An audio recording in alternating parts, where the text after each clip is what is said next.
Hey guys, Ben Weeks Bonanza Pilot here, and like the title says, I just bought an airplane with money I don't have at a price I could not afford, and it's an airplane I really don't need. Let's get into it. Hello, my name is Stan.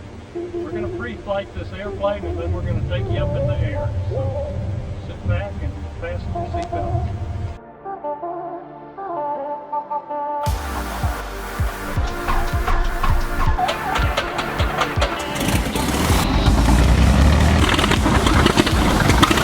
That's about it. Come on, let's go flying.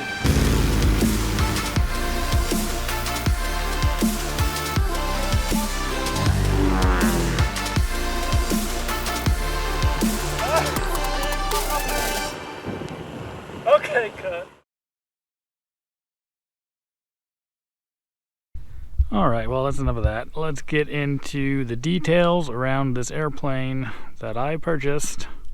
This is a 1950 B35 Bonanza, serial number, whatever. There's the number, you can look it up. I don't know what it is off the top of my head.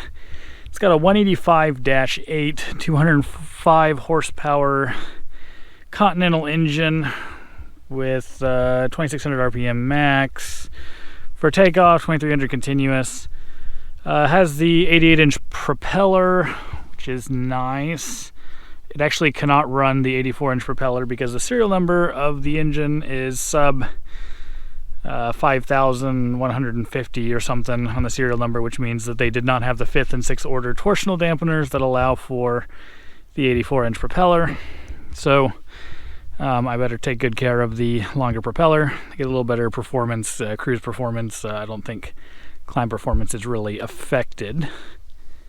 So we'll open her up and take a look at the engine compartment. I will say the paint is rough. You'll see that the white is essentially flaking off when I go to clean this airplane.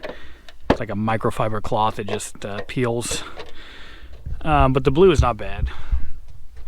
Okay, so here's the engine compartment. Nothing fancy, but it is surprisingly clean. You get a little bit of oil leakage as you would expect. It is an E engine, 185-8, as I said.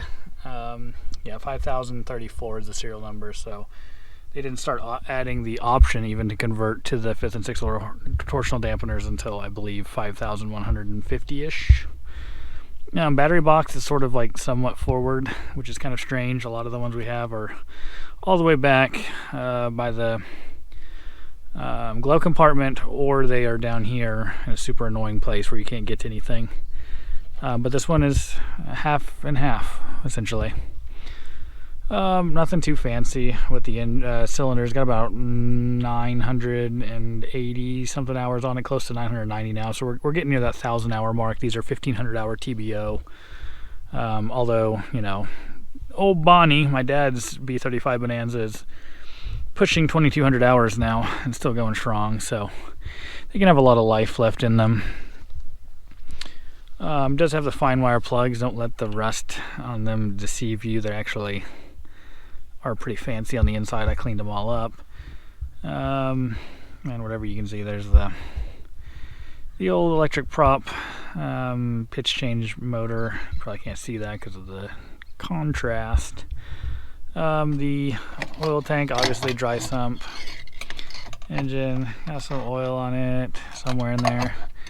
My oil's been getting just a little bit caramely, and I think that's because of moisture that's getting in, which means my oil temperature may not be running hot enough. It looks like it's running like 170, 180, but maybe it is not. So I'm tempted to maybe tape it off and see if that will keep my oil. It doesn't look bad. I ran it a little hotter, but like after it sits, you'll see like some really caramely oil. So looks like a blown head gasket. Obviously these things don't have head gaskets, so it can't be that. But the oil should be just a really nice, clear, kind of transparent gold, and you'll see it's kind of more of a milky appearance. That I would say is the moisture.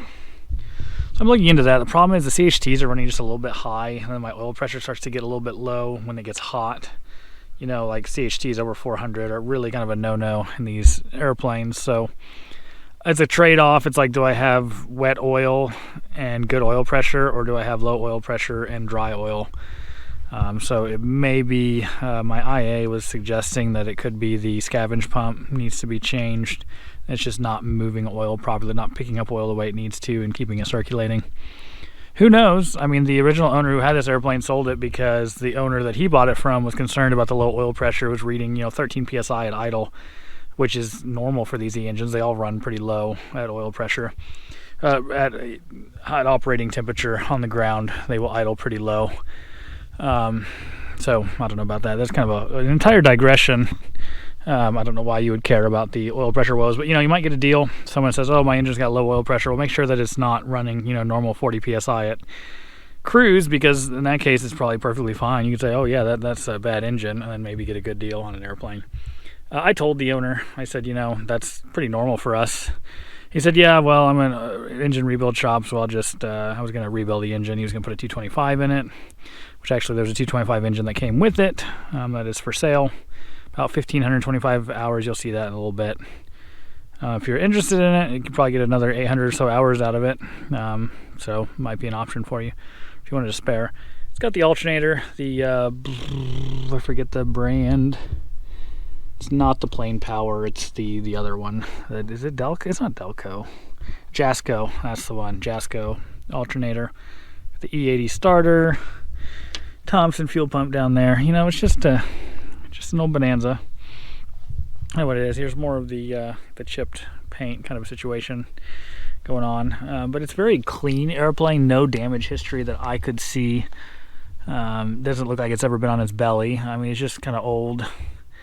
Got the Goodyear brakes rather than the Cleveland. Everybody talks about the Cleveland. I was of the impression that the Cleveland is just the bee's knees when it comes to wheels and brakes. But I found that these Goodyears actually brake just fine. And other than they're like floating pucks that can potentially, they can bind up or something. I don't know. So you kind of have to pump them up before you land. I haven't noticed any real problem with them, and they're lighter. I mean, the whole boat between both main gear, I think you'll save about 10 pounds difference. I think I might be off on that. I have to reweigh, but I believe it's almost 10 pounds of difference when you add the Cleveland wheels and brakes versus the old Goodyears. So I'm leaving the Goodyears because lightweight is the goal. Otherwise, let's see. It's got the original. The other reason I wanted this airplane is it's uncut fuselage. So you got the original two-piece windshield. You've got no added third window. I mean, it's still got the curtains on it, which is pretty neat, I guess. What else? It's got strobe lights, whip-de-hoodoo. It's great. Probably will delete those eventually because that's just weight I don't need. Tail is what it is. Rudder waders are in really good condition, which is a surprise. Yeah, look good. Look at those trailing edges. Okay, so here I'm going to tell you guys a little hint, because some of you guys are always interested in Bonanzas and stuff. You might be looking, doing pre-buys, or just taking a look at an airplane, see if it's a good deal. So with these airplanes, look very closely at the very edge, by the rivet line. I don't know how well you can see how bright this is, but see there's it's a little bit ate up along the edge. Not bad. These are actually pretty good condition. They're original rudder waders because they have the flush rivets. Anything that's been reskinned will have all raised rivets along. These are whatever. Just tells you that they're original. But yeah, look around here. You can see just a slight bit of kind of some irregular edges. So if that gets really bad, that'll tell you that your rudder waders are really thinning out, because just over time they seem to get ate up at the edges before they do so much in the middle. But no worm trails or anything, so these are pretty decent condition. You can see all along the edge, just no irregularities, no crunch. See a little tap. You should have a nice little kind of musical number to it, rather than if you're hearing crunchy rattling, that's not a good sign. Anyways, there's a nugget for you guys. I'll throw that in there for free with the rudder waders. But yeah, they're in good condition. Baggage compartment. Got the logbook still in here because I needed ballast. The thing is kind of forward on the old CG. Nothing super fancy. No added. The seat is disintegrating. So, yeah. Anyway, there's my fancy strut pump. You guys all need one of those. Those things are awesome. But yeah, no added baggage tank. Not great ventilation. That's just a little ventilation door that's supposed to, because the back of the fuselage is pressurized, gives you more fresh air. This thing is going to be hot in the summertime. I will have to add an overhead vent. It doesn't currently have one in it. As you can see, the best, they have some that have the air scoop, like the last airplane, the A35 project that we sold, had that V35 style air scoop in the back. Looks absolutely atrocious in my opinion. Ones I like sit right here and they will shut flush, actually recessed into the fuselage, and then they open with a little scoop. They just look a much cleaner installation. This has the classic flying V antenna, which will be deleted at some point because as cool as they look, it's weight, right? And we're trying to get rid of weight. Okay, and then yeah, I mean, interior is not great. The seats are starting to fall apart, but that doesn't matter because long term they will be all redone with the prioritizing the lightest weight materials available. I love the curtains. I will delete the curtains because it's added weight, I think. They're honestly fairly light. I mean, you've got those curtain rods. I'll get rid of the sun visor things there. I don't need those. They're kind of cool, but they're definitely heavier than the curtains. I may keep the curtains just because I absolutely love them. I think they are just the best. So I don't need to keep them. I will not use them, but I want them. So, and it's my airplane. I can do what I want. So maybe I'll keep the curtains. Anywho, that is enough about curtains. The panel. Got your, you guys have been watching the demystifying series. You'll know all about these kind of standard circuit breaker box layout. Has a 2-place intercom, so if I want back seat, this is the passenger jacks. The pilot jacks are over on the corner there. If I want to get 4-place, I'm going to have to run an extension from here through the side panel and into the back seats, which I may do so that everybody will be on just one. I've heard that it's okay that you can do one, like you can do 3 headsets out of 1 port. If you try to do more than that, apparently it gets pretty low volume. So we'll see. But I hardly ever have 4 people in the airplane, so it wouldn't matter if there was a little bit of a voltage drop on the backseat passengers. Anyways, the only real notable thing is there's that prop light.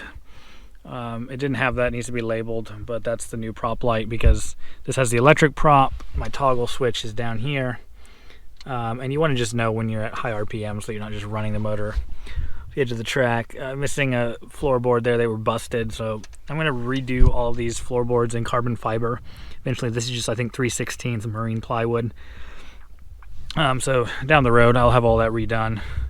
But the airplane is honestly clean. Okay, so it's pretty dated. There's tears in the seats, there's wear, but all around, I mean, the panel is decent. Everything works the way it's supposed to. Radios stack and all that. It's just junk. Apparently, this is IFR capable. It hasn't been checked, and I don't know if like the DME and stuff even works. I wouldn't know how to work it if it did work, but I will eventually rip all that out because I don't need it. I mean, the transponder is so low, my dad can barely sit. His legs don't fit under that stupid transponder tray. All that's probably going to get torn out, and eventually a very lightweight panel with a vacuum system delete and, dual glass instruments with the engine monitor, all the goodies that will be down the road. Again, I did not need this airplane right now, but it was such a perfect candidate for what I want to do that I couldn't let it get away. So we made it happen. But yeah, that's kind of the interior. That's kind of the walk around.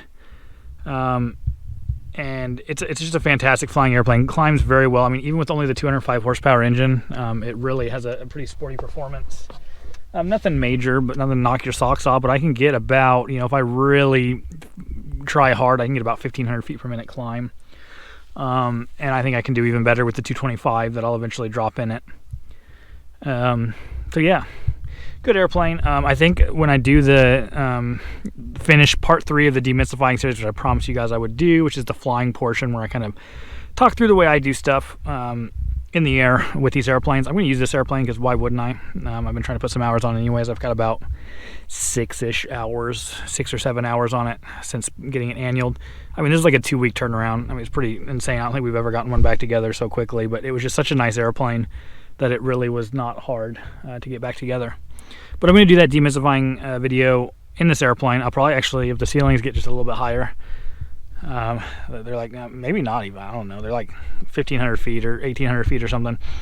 I'll go film that, get all my cameras hooked up. It just takes a minute, but I'll get all the cameras put on, and then we'll go film that so that you guys can kind of see. This is an excellent candidate for, demonstrating, how to fly these airplanes. They're all kind of the same. Like we said, they're all a little different. They're all mostly the same. This is going to be a, electric prop setup, and I'll show you my numbers and everything that I run. But yeah, that's pretty much it. Okay, so let's talk about, I don't know why I'm doing it this way. Well, I just seemed nice sitting in here, and I felt like a complete moron standing out there in front of the airplane for all the world to see. So now I'm nice and cozy inside my airplane. Let's talk about why I got this airplane, why I didn't need this airplane right now, and but why I had to have it. Let me adjust that. Why does that bother me? I doubt it even matters in the footage. That's probably worse. Oh, that's worse, isn't it? Dad, gummit, Ben, what are you doing? Okay, I don't think I fixed anything. Anyways, let's talk about why I needed this airplane. Let's talk about why I didn't need the airplane, but why I had to have it. Sorry, I'm struggling today. So this is a 1950 B35 Bonanza, just like my dad's airplane, my beloved Bonnie, blue and white airplane that you see on the channel, the OG Bonanza. So why would I need another B35? There's no reason for it. Well, I have had a dream since 2016 when I started getting into these airplanes, Bonanza specifically, because that's what my dad had. But I've liked how they looked regardless. But I knew that there was a lot more performance that we can squeeze out of these airplanes than they're being utilized for currently, because as any of you know who have been in the aviation world, these airplanes get heavy. Okay, they came out of the factory. I believe the B35 Bonanza was advertised as a 1,575 pound empty weight airplane off the factory. Now, what I understand is that Beechcraft was very generous with their numbers, and that in all likelihood, none of the Bonanzas rolling off of the factory line weighed what they actually stated, and apparently they weighed only a few every so often. They were kind of an assembly line type production. So by the time they actually reweigh them and get a real weight and balance, you never knew what the numbers were really going to end up being. But regardless of that, these Bonanzas were designed at very low empty weights, and they had smaller engines. The 225 engine didn't cut, the E225-8 didn't come out until, I want to say, around the E or F model. You're talking like 1955, 1956, something like that. I may be wrong on that. I'm spitballing. Maybe it came out earlier. It doesn't matter. The point is that the 225 engine, which is what originally kind of was the final version of the E-series Bonanza engines, those didn't come out until later. So initially, the first Bonanzas came out with 165 horsepower engines, which I imagine must have been a little bit sluggish. In cruise, they would go fast, but their takeoff performance wasn't great. Once you started getting the 225 engine, the 225 horsepower E225-8s, and putting them in these lighter airplanes, the performance was pretty remarkable. And it became apparent then, it's definitely apparent now to me, that there's actually an incredible capability that these Bonanzas have to cruise at really high speeds. I mentioned this in my Cowfield video that I'll link or whatever, where I talk about the fact that these airplanes can cruise very quickly, but then also land very slowly. So the gross weight stall speed of the early E-series Bonanzas is 56 miles an hour, dirty configuration, which is gear and flaps down. So that's very slow. Comparatively speaking to a lot of other aircraft, probably comparable to your Cherokees and your Cessna 172s and things. But those aircraft are not going to cruise at 160, 170 miles an hour, up at altitude or down low even. So also, if you're operating below, if I'm, most of my operations are not anywhere near gross weight. So This airplane, when I was flying it, I did a couple dirty stalls. It was hard to even get it to stalls, a little bit nose heavy with full fuel, and me in here, I kind of need weight. That's why those logbooks are back there in the baggage compartment. But once I did get enough weight in the back to get a nice, good elevator authority and have a really good stall, I saw 50 miles an hour the first stall, and then the second time it didn't really feel like it wanted to stall, and it was down to 45 miles an hour indicated, where it finally broke. That's incredible. Now, there's been some debate with my dad. You'll see other videos on the channel whether an airplane can actually stall at those low speeds. There's charts in the pilot's operating handbook that specifically shows that at those low weights it should be around 45 mile an hour stall. But if we're talking lightweight, no seat in the back, and light fuel, a 45 mile an hour stall is incredible. And that same airplane that's stalling at 45 miles an hour can then go up and cruise at 160, 170 miles an hour is absolutely mind-boggling. That's a huge digression from the point I was getting at, is that these airplanes, just airplanes in general, have been kind of polluted by the adding of extra weight and junk that makes them less useful, maybe more capable for instrument type stuff. That's not what this airplane is intended to be. I want this airplane to be a STOL Bonanza. Specifically, I want it to be the lightest weight Bonanza flying today, maybe the lightest Bonanza ever. The competition I have is going to be the straight 35 Bonanza. Some of them can be very light. I am positive now there is no straight 35 1947 Bonanza that is anywhere close to 1,550 pounds or whatever, 15 something, around 1,500 pounds is what they were advertised at empty, the original 1947 Bonanza. I am certain that none of them are anywhere close to that now. I'd be surprised if any airplanes are close to 1,600 pounds now. And so I want to take this airplane, strip the paint, other than the blue. I'm probably going to, I love the blue. I really thought I was going to go completely bare aluminum, but I just love that accent color. So I will probably leave the blue accent colors. I'm going to go bare aluminum to get rid of that weight. I'm going to leave the Goodyear brakes because those are light. I want to eventually upgrade the panel to just full glass, do a vacuum system delete. That's going to save some weight.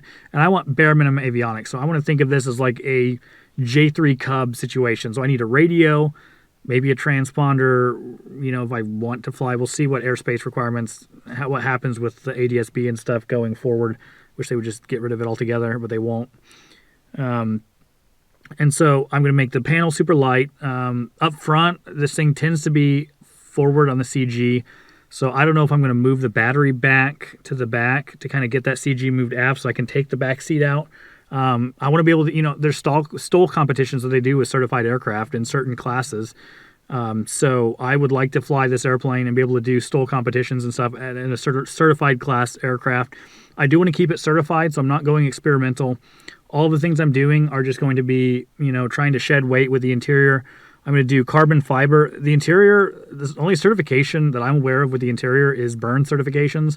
So I know that carbon fiber is super lightweight compared to even like the marine plywood, the 3/16 marine plywood or whatever it is that they use for floorboards and stuff. And these side panels, I would like to redo all of that in carbon fiber. I think I can shed, 10 pounds, maybe 10 pounds in the interior, maybe more, 10 to 20 pounds. If I could lose 20 pounds just with the seats and floorboards and stuff, that would be pretty substantial. If I can save another 5-6 pounds in the panel by eventually going to full glass, I'd like to change to the EarthX battery or maybe down the road, whatever light battery alternatives there are, other than like the sealed lead acid batteries that we have now that are just monstrously heavy. It would be nice to get some of that weight out of the front. And then otherwise, there's not a whole lot more weight savings you can do other than just getting rid of all the old junk, modernizing with light, prioritizing lightweight. And I'm going to see, my goal was a 1,500 pound Bonanza, highly unlikely. I would be happy with sub 1,600. This thing is a 1,700 and something pounds is what the weight and balance says. I'm going to weigh it before I do any of my modifications to get an exact weight and balance, because a lot of times those get pencil whipped and you never really know how accurate the weights actually are. So essentially make it as light as possible, stick the E225-8 engine in it, which is the max horsepower I can get without going, they have the STC for adding a 470, a 520, or even a 550 engine. And yeah, I could do that, but the amount of nose reinforcement and weight that would be added with the 300 horsepower engine, in my mind, just would not justify the weight, or wouldn't justify, the performance I would gain. It would not justify the weight that it would increase that it would cost me. And it would be cool. It's cool to have, a bigger engine. You can get STCs for it, so it could still be certified. But it just takes away from some of the purity. What I love about this airplane is it's bone stock original for the most part. And so sticking with an original E-series engine, I'm going to run an 84-inch prop. I might run an 88, but I really think that the 84-inch prop is going to give me some additional ground clearance, which I want, because I want to be able to take this into rough, unimproved strips, just like the cow field and other places. There's a lot of places I can go.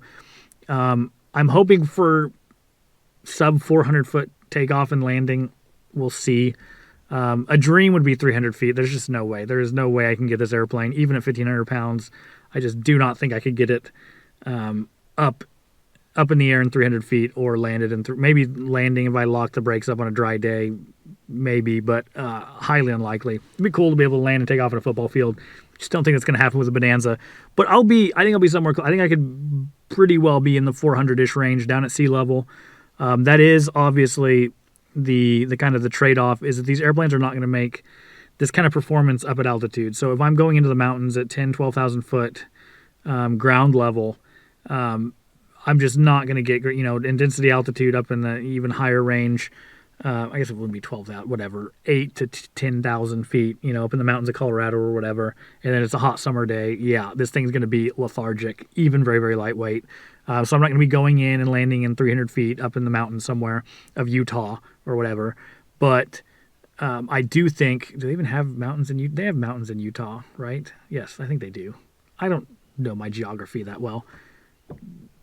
They have them in Colorado, so whatever. In Colorado, I'm not going to be flying into some short little 500-foot strip in Colorado unless there's no obstructions, maybe. But all of my missions, at least down here, down in Missouri, we're at 900 feet here. And, you fly down south and it gets low as well. You're almost at sea level. Down in Arkansas, you're 200 feet or so above sea level.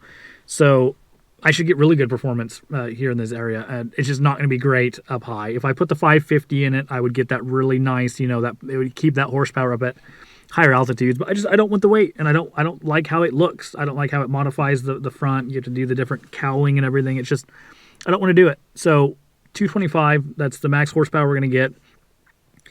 Apparently there's some modifications you could do to a 225 and get them a little higher horsepower. I don't need that. It would be cool, maybe one day. But for the most part, I just want to see stock 225, 84-inch electric prop, and see what kind of performance I can get. And so that's what this airplane is for. And I've always wanted to do that. And I think that when I demonstrate how incredible the performance of this airplane is, first off, you're going to be surprised when you see this just flying in my demystifying part 3 video. You'll be surprised at how good the performance is. This is with a 205 horsepower engine. Once I get the 225 in it and get the weight down, start doing the weight saving modifications I can make, it's going to really impress people. And maybe it'll breathe new life into some of these old airplanes, and people will start thinking in terms of weight rather than, oh, I need every comfort bell and whistle. Maybe you want that. That's fine. But if you want to take, your wife and a couple kids into some mountain strip somewhere, you're going to have to be really light if you want to do that. So, micro camping, and you want to, but no matter how light you pack for your camping trip, if you have a heavy airplane to begin with, you're not going to be able to really get great performance out of it. So, other thing is, I could have 1,000-pound useful load with this airplane pretty easily. I'm at 900 and something pounds of useful load right now. And if I shed, another 50 pounds, I think I will break 1,000 pounds of useful load. And that's without tip tanks or any modification. So, the new G36 coming off of the assembly lines, of course, they're not really making them anymore, but I believe they maybe had 1,000, maybe 1,100 pounds useful load. That's a 6-seat Bonanza. You can't put 6 people in there in any kind of bags or any kind of fuel with 1,100 pound useful load. That's insane. So somehow the aviation has lost that idea of keep things light, so that these airplanes will perform better. We're getting heavier. That's another thing. I'll have to probably lose some weight myself. I could definitely afford to lose some weight. And, that's a really easy useful load increase and performance increase, is not being a fat American, so if I shed some weight, too bad I'm not a little, 5'5" horse jockey, as my dad said, I'd really perform good at that point. So really kind of going all over the place here, but that's the plan with this airplane. That's why I needed to have this airplane. I didn't need to have this airplane, but I had to have it. Okay. Is because I have been keeping an eye on the market. That's the curse of anyone who's owns airplanes or wants to own airplanes, that you start looking at barnstormers and traded plane controller.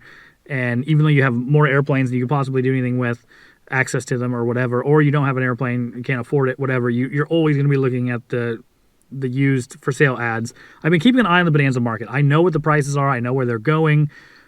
Not where they're going. I know how the fluctuations how they fluctuated over time, whatever, kind of, especially the E-series. I don't look at every single Bonanza. I don't look at other, I keep an eye on some of the Pipers and things, but for the most part, E-series Bonanzas is what I look at, and they have definitely, they've gone up a little bit in price. We're all aware of that. All the aircraft prices have gone up, but the number of B35s, which I wanted the B35 because it is the first model that has the 30 degrees of flaps. So the straight 35, the 1947s and 48s-ish, and the A35 Bonanza, the first two models of the Bonanza, had 20 degrees of flaps. The B35 on had 30 degrees of flaps. It doesn't change the stall speed. All it does is increase drag, increase your sink rate, and I guess more of a nose-down attitude on approach, which is kind of nice for shorter people. Sometimes you have trouble seeing over the dash. But I wanted that 30 degrees of flaps just because I can imagine going into a short strip. I got over high trees. I want to be able to really drop that thing down, which you can slip, which helps as well. But having the 30 degrees of flaps is just helpful. So that's why I wanted it. It was the last of the small tail model. So starting with the C35 Bonanza, they widened the cord on the stabilators. And that's when they had to add the tail cuff because they had the torsional problems with ripping the tail off in a dive, overspeeding the airplane in a storm. It wasn't that they were just falling off. It's a story for another time. So that's why I wanted the B35. It's the last of the small tail. In my opinion, the prettier looking airplanes, just more proportional. So the last of the small tail models, so pretty lightweight too. 1,575 pounds as a stock empty weight is a pretty good place to start. So yeah, that's kind of why I wanted the B35 Bonanza, and I don't even remember what point I was making. Really, what was I talking about? Why I needed to have this airplane. So I've been keeping an eye on Barnstormer's controller and all of that, and you don't see very many. I haven't seen this stock of a B35 Bonanza, which is what I've been keeping my eyes open for ever. And I've been watching for 5 years. So in 5 years, this airplane showed up. I see other B35s. They're not that common. The other B35s I see are heavily modified. They have third windows, long third windows sometimes with hat racks. This is all junk I did not want. I did not need. And so this thing showed up, and I was like, this looks like a bone stock original. There's very few pictures of it, but from what I could tell, I was like, wow, this is a very original Bonanza. And if it's not perfectly original, it's going to be easier to strip down to original than some of these other ones. So even though I'm not in a position right now at all where I could afford this airplane, I needed to have it because this is a perfect candidate for what I'm trying to do. So, it's going to be good content for the channel. I'll show, as I kind of do the modifications, I'll kind of show you guys along the way how all that will go. I don't know how much of that whatever. Maybe it may not be interesting. Oh, look at this. I'm ripping out the floorboards. Oh, here, I got carbon fiber board, and now I'm whatever. Maybe that'll be cool. But all of that modification, the problem is it could be decades before I actually get this finished. So we'll see. For now, I just plan to fly it as is. It's just another Bonanza. We had plenty of Bonanzas around. It's nice to own one myself, I guess, except now I'm poorer. But I'm just going to have it fly around as is. Stuff like floorboards, stripping the paint, those are things I can do while keeping it flying. I don't want this thing just to be down. The only time it's going to be down, barring mechanical issues, is going to be when I do the panel, which is going to be the last thing I do. So all these other items should be simple things I can do while I keep it flying. So that's kind of why I needed it, even though I didn't need it. And it sounds stupid. I know that it's oh, Ben, you want every Bonanza. Well, no, I don't. Believe it or not, I don't want every Bonanza. I did want this one. I really, really wanted it, and I got it. So sorry guys, I know I'm taking all the bonanzas from everybody else, but I'm done. All the rest of them can go to other people. So anyways, oh, the other reason, let's see. Yeah, we'll talk about why I thought I could pull this off. I obviously have like negative net worth right now, but this airplane came with a spare engine, an E225-8 that has has 1,525-ish hours on it. So it's right at TBO, but they go a lot longer. You know, I've seen 4,000 hours on these engines. So I'd consider, even though it's high time, it's mid-high, a few more hours on it. It came with a spare propeller and spare engine, and I'm planning to sell the engine. I came with some spare pitch change bearings and stuff. So some of the stuff I'm already selling. And the goal is to actually recoup the cost of this airplane through selling the used parts. So the engine's for sale, the prop will be for sale. I'm going to have it gone through, have it eye-ran at the prop shop, because I just don't want to sell even the engine. I want to take a cylinder off, look in it, make sure the camshaft and everything's good. I don't want to sell just complete junk. Okay, so keep killing batteries. Anyways, what was I getting at? Oh yeah, so why I think I could maybe sort of afford the airplane out there is because I came with this engine here, E225-8. It's got a logbook. Oh, look at that. It's got complete logs. Has a logbook. I don't know. It says it's 1,525 hours. This thing is for sale. So if you wanted a nice spare engine, wanted to overhaul yours, or had a project that you got a good deal on but needs an engine, this might be a good candidate. I don't see why you couldn't just keep running it as is. Last time it ran, I think, was 2014. So, oh my goodness, that's been 10 years. Like, who cares? If it was stored in a dry climate, it's going to be fine. I am going to pull a cylinder and take a look just to make sure the cam and all the internals look good. Otherwise, I will sell it as is. It's listed on Facebook Marketplace, or just reach out to me on YouTube. If you're interested, I will get back with you. Yeah, I mean, it's an engine. Oh, and then here's the prop, or what's left of the prop. Here's the blades. The 84-inch prop came with it. That will also be for sale. I'm going to put it on this hub over here, probably. And then I will list that for sale. So hopefully with the engine and the prop, I can get those sold. I will mostly have recuperated my costs on the airplane. I'm not going to tell you what I paid for it. I will tell you it's less than $20,000. I'm not going to tell you how much less. But it was definitely, doesn't matter, it could have been $2,000. I wouldn't have been able to afford it. It also came with just a huge plethora of spare parts here, some of which may be for sale, some may not. I'm not sure what I want to let go of or not. There's like a bazillion carburetors. Two of them have the more jets, so that's the 225 carb, these two, and then this one, the smaller jet, this would be for like the 185, so I definitely probably keep this. I might be willing to let go of these two. Red gaskets on both of them. I don't know any other history about them. But again, if you think you need those, the E80 starter, I think I'm going to hold on to.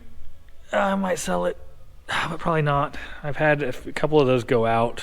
We got a lot of mouths to feed. Got that airplane. And that one over there, and then old Bonnie back home, and it's just, I don't know, I got to keep kind of some stuff lying around because you just never know when you'll need it.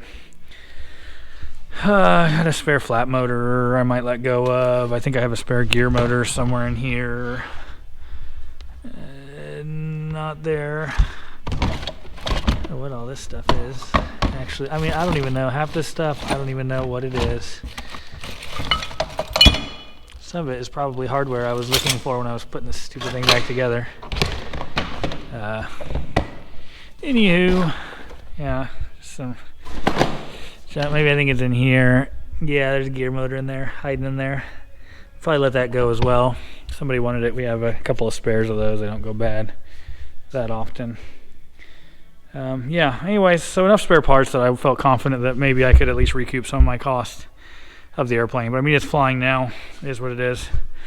But yeah, if you want that engine or the prop, once you get it finished, just let me know. It's going to be a month or two out on the prop. I mean, Phil over at Aircraft Accessories, he gets real backed up. So I'm not anticipating anything moving super fast. Also have a spare pitch change motor for the prop. But yeah, the whole hangar is an absolute disaster right now because, well, shoot, I got that airplane put back together in 2 weeks. Less than 2 weeks. It was in annual. So what can you say? Actually, today is the 2-week mark, and it's back flying. So anywho, that is that. I think that'll be the end of the video. I'm gonna go see if I can get my cameras all charged up and put on, and then see if I can film that demystifying the E-series Bonanza Part 3. So I will see you guys in that video. Peace out.